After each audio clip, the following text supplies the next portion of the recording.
बिस्मिल्लाहिर्रहमानिर्रहीम। अस्सलाम वालेकुम। साफ़ी पेंसिल के साथ मैं हूं जुल्करनैन शेख। अलकादर ट्रस्ट केस का फैसला आ गया और आप सबको पता है कि इस केस के अंदर 14 साल की सज़ा इमरान खान को हो गई और उनकी अहलिया बुशरा बीबी को भी इस केस में 7 साल की सज़ा दी गई है। 10 लाख 5 लाख जुर्माना। अलकादर ट्रस्ट केस का ये फैसला क्या आला अदालतों में चल पाएगा? मेरा स्ट्रेट फॉरवर्ड जवाब है नहीं। अब आप कहेंगे यार ये क्यों नहीं? अलकादर ट्रस्ट केस बनाया ही शुरू से सिर्फ इमरान खान को ब्लैकमेल करने के लिए गया था और अब जब पाकिस्तान तहरीक इंसाफ और फौज की आला क़यादत के दरमियान मुलाकातें हुई हैं तो नून लीग बड़े परेशान थी, रो रही थी, पीट रही थी। अब इस रोने पीटने को कहीं कवर अप तो करना है और दूसरी तरफ ये भी इस्टेब्लिशमेंट नहीं चाहती कि तहरीक इंसाफ को या इमरान खान को ये लगे कि कहीं इस्टेब्लिशमेंट बैकफुट पर चली गई है। सो इस केस का फैसला इसी तरह ही आना था। 18 दिसंबर को जब ये केस का फैसला महफूज किया गया था तो उससे पीछे थोड़ी सी मैं आपको इसकी कहना माजी बता दूं। जब ये अलकादर ट्रस्ट केस यानी कि 190 मिलियन पाउंड केस जो रजिस्टर किया गया था ये दिसंबर 2023 में किया गया और इसी की बुनियाद पर 9 मई 2024 को इमरान खान की गिरफ्तारी हुई। अब इस केस के अंदर 35 गवाहान पेश हुए हैं और इस केस के अंदर खुद फैसले के अंदर लिखा हुआ है कि कई ऐसे गवाहान की बयानात के दरमियान जो है वो चीज़ें मौजूद हैं जो फ़र्क पैदा करती हैं, लेकिन उनको साथ ही कवर अप दिया गया कि वाइट कॉलर क्राइम में ऐसा होता है। अब वाइट कॉलर क्राइम है क्या? क्या अलकादर ट्रस्ट केस के अंदर जो 190 मिलियन पाउंड आए थे पाकिस्तान के अंदर, क्या उसके अंदर कोई पैसे इमरान खान के पास गए? सिर्फ इमरान खान? अच्छा, फिर ये भी बहुत इंपॉर्टेंट है कि उनकी अहलिया बुशरा बीबी को किस खाते के अंदर आप जो है वो सज़ा में ला रहे हैं? वो तो वज़ीर आज़म नहीं थी। अगर आपको लगता है कि पावर किसी ने गलत इस्तेमाल की तो वो इमरान खान हो सकता है ना, मुबीना तौर पर। इस केस का फैसला सिर्फ और सिर्फ इस जो बातचीत का माहौल है उसमें एक प्लस पॉइंट की कहानी बनाएगी और मुझे यूँ लगता है कि इमरान खान जो है वो नर्व्स जितनी उन्होंने स्ट्रॉन्ग कर दी हैं और उन्होंने तमाम तर अंदाजे गलत साबित किए अपने बारे में, जिनके बारे में कहा जाता कि ये एक दिन जेल नहीं काटेंगे, ये इतने दिन बाद वापस आ जाएंगे, उन्होंने जेल काट रहे हैं, वो 1.5 साल से जेल में हैं। कुछ लोग ये कहते थे एक अच्छा हाँ ये भी एक हकीकत है कि पॉलिटिकल पाकिस्तान की सियासी तारीख में बहुत से लोग क्लेम करते हैं कि हमने जेल काटी। जरदारी साहब करते हैं, नवाज शरीफ करता है, मरीम नवाज करती है। बहुत से लोग सियासी असीरी का, सियासी तौर पर जेल काटने का अपनी कहानी सुनाते हैं, लेकिन उन तमाम लोगों के उस तारीख के अंदर एक चीज़ है कि वो कभी ना कभी कहीं ना कहीं बीमार होकर जेलों से बाहर आके अस्पतालों में रहें, कई कई महीने रहें, रोज़ाना की बुनियाद पर रहें। पर इमरान खान ने एक दिन भी जेल में बीमारी की कहानी करके वो बाहर आके किसी अस्पताल में नहीं रहे, वो जेल ही काट रहे हैं। सो नर्व की इस गेम में कहानी इस तरह बनाई जा रही है कि अलकादर ट्रस्ट केस के अंदर जो ये फैसला आया जिसको कई बार मुकर करने के बाद आखिरकार नासिर जवेद राना साहब ने ये फैसला सुनाया और इमरान खान और उनकी अहलिया की मौजूदगी में सुनाया और उनकी अहलिया को भी वहीं पे गिरफ्तार कर लिया गया। खान साहब तो पहले ही गिरफ्तार है।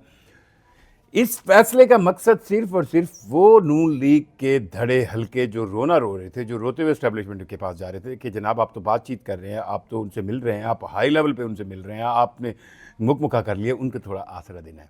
और ये केस जितने किस्में कानूनी लकून है, सलमान अकरम राजा की गुफ्तगू सुन लें, आप किसी अनबाइस्ड बड़े वकील के पास चले जाएं, एक ऐसा केस जिसके अंदर आप सिर्फ ये मलहूज़ इल्ज़ाम करा रहे हैं कि जी एक पैसे। अब मैं थोड़ी सी आपको साइंस दोबारा बताऊंगा तो शायद लोगों को कुछ बोर ना करे, तो मैं थोड़ा समझाने के लिए कहूँ कि बरतानिया के अंदर मलिक रियाज जो कि प्रॉपर्टी टाइकून हैं, उनके 190 मिलियन पाउंड पड़े थे, जहाँ वहाँ पे नेशनल क्राइम एजेंसी ने उसको इन्वेस्टिगेट किया कि ये 190 मिलियन पाउंड कैसे मलिक रियाज साहब के आगे, और ये केस चला क्राउन प्रोसिक्यूशन में और वहाँ पे पता चला कि ये जो 190 मिलियन मलिक रियाज के पास है, ये कोई इसकी फेयर इसकी ट्रेल नहीं है, इसका पता नहीं है और ये हुकूमत पाकिस्तान, ये पाकिस्तानी अवाम के पैसे उनको वापस किए जाएँ। और दूसरी तरफ साथ साथ कराची के अंदर बैरियर टाउन के हवाले से एक केस चल रहा था सुप्रीम कोर्ट के अंदर, जिसमें सुप्रीम कोर्ट ने ये फैसला दिया कि जी बैरियर टाउन कराची ने जो सरकारी अराजी एक्वायर की है, ली है, वो बहुत सस्ती ली है और उसके बदले उन्हें 460 अरब रुपए सुप्रीम कोर्ट के अंदर जमा कराने हैं। अब इस दौरान वो 190 मिलियन पाउंड जो हुकूमत पाकिस्तान को देने थे पाकिस्तानी अवाम का कह के, वो आए हैं इंग्लैंड से। NCA जो उनकी नेशनल क्राइम एजेंसी वो लेके आई है पाकिस्तान, और ये चले जाते हैं, ये उस वक्त चले जाते हैं जब इमरान खान की हुकूमत है सुप्रीम कोर्ट के उस अकाउंट में जिसमें पहली किस्त के तौर पर जिसमें 460 अरब रुपए जमा करवाने थे। और इसकी एक मंजूरी, क्योंकि बरतानिया और पाकिस्तान के दरमियान कोई जो कहे ना क्राइम के हवाले से या इस हवाले से कोई मुआहदा मौजूद नहीं है, सो इसके लिए एक डीड बनाई गई हुकूमत पाकिस्तान और NCA के दरमियान। अब उस डीड में शहजाद अकबर जो कि आलो नाल थे खान साहब के, जो चक्कर भी सबसे पहले दे के निकल गए, उस शहजाद अकबर ने इस डीड को मिच्योर किया। उनके बारे में कई इतलात हैं कि कोई कहता है 1 अरब रुपये ले गया, 8 कनाल का उनका घर बैरियर टाउन रावलपिंडी में। बहरहाल उस शहजाद अकबर की भी इस केस के अंदर वो इश्तिहारी है, मलिक रियाज खुद इश्तिहारी है, इसके अंदर फराज शहजादी को भी इश्तिहारी किया गया है, जुल्फ़ी बुखारी भी इसमें इश्तिहारी हैं, और मलिक रियाज के बेटे अली रियाज भी इसमें इश्तिहारी हैं। इस केस के अंदर जो बाकी 5 मुल्ज़मान हैं वो इश्तिहारी हैं। सो शहजाद अकबर जो मतलब अब तक अदालत के अंदर जो प्रोसिक्यूशन की गई उसमें यह बताया गया कि शहजाद अकबर ने इमरान खान की मौजूदगी में काबीना से इसकी मंजूरी ली और इसको पहले काबीना के एजेंडे पर नहीं रखा गया, लोगों को बताया नहीं गया। अच्छा, ये पहली बार नहीं हुआ, कई दफ़ा ऐसा होता है कि काबीना के एजेंडे पर जो चीज़ें नहीं भी होती उनको शामिल कर सकते हैं, इसमें कोई कानूनी लकूना नहीं।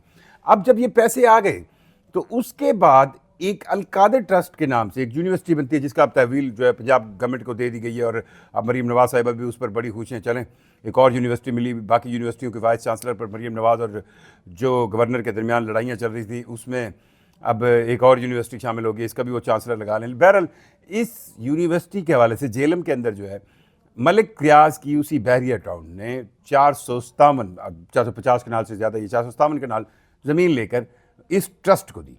अब इस ट्रस्ट के ट्रस्टीज़ में इमरान खान ज़रूर शामिल है, उनकी बीवी बुशरा बीबी भी शामिल है।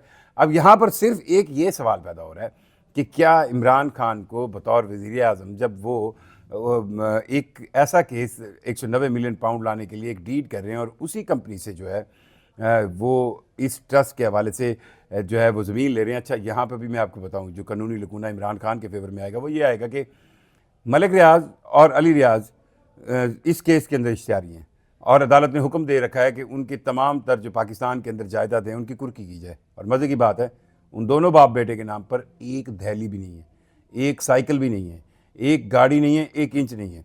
सो बैरियर टाउन, अगर मेरा सवाल ये है कि अगर बैरियर टाउन पर कुछ इतराज़ होता तो आज की टाइम में बैरियर टाउन क्रिकेट से लेकर हर मामले में सबसे ज़्यादा एडवर्टाइजिंग देती है। सो बहरहाल इस केस के अंदर इतने एक लकूने हैं, खुमन है कि ये आला अदालतों में जाएंगे और उड़ जाएंगे, और वक्ती तौर पर इस केस का सिर्फ और सिर्फ मकसद, इस सज़ा सुनाने का मकसद सिर्फ और सिर्फ नून लीग को एक एतमाद देना है। वो बड़े परेशान थे अब, और ये मैं आपको कहूँ दिनों नहीं तो महीनों के अंदर इसके ख़िलाफ़ जो अपील जाएगी उस अपील में ये सज़ा मुअत्तल हो जाएगी और उसके बाद ये केस सुना जाएगा। और मेरे ख्याल में तहरीक इंसाफ ने सियासी मैच्योरनेस का सबूत दिया है कि उन्होंने ना सिर्फ मुज़ाकरात जारी रखने की बात की है, इस केस को भी हायर कोर्ट्स में ले जाने की बात की है, और ये इस अंदाज में खेला जाएगा और होगा तो वही जो पाकिस्तान के एस्टैब्लिशमेंट चाहेगी, और उनके साथ बहरहाल तहरीक इंसाफ के बड़े हाई लेवल पर रखते हैं। तो इस केस की सज़ा को लेके वक्ती तौर पर जितना नून लीग में खुशी है वो कर लें, लेकिन इस केस के ख़िलाफ़ अपील आते ही इसके मुअत्तल होने में कोई वक्त नहीं लगेगा। और अगर इमरान खान को बाहर आना है तो एवन फील्ड वाले भी आ गए थे तो खान साहब भी बाहर आ जाएंगे, लेकिन इस केस की सज़ा को अगर कोई ये समझे कि ये हतमी है या इसके अंदर सुकम मौजूद नहीं है या इसके अंदर ऐसे पॉइंट्स नहीं है जिनकी बिना पर सज़ा मुअत्तल ना हो सके, ये बिल्कुल गलतफहमी है। और ये केस दिनों नहीं महीनों में खुद ब खुद इसकी आप देख लेंगे कि किस तरह हायर कोर्ट में इसको मुअत्तल किया जाएगा, और साथ साथ अगर मुज़ाकराती अमल PTI का चल रहा है तो उसमें भी कोई बड़ी पेशरफ्त ज़रूर होगी। वक्ती तौर पर तहरीक इंसाफ को थोड़ा सा बैकफुट पे किया गया है क्योंकि हुक्मरान जो है बहुत ज़्यादा गिले कर रहे थे कि जी हमारे साथ फिरते हाथ नहीं हो गया ना, अल्लाह करे तो हाथ ना होया होगा। शुक्रिया।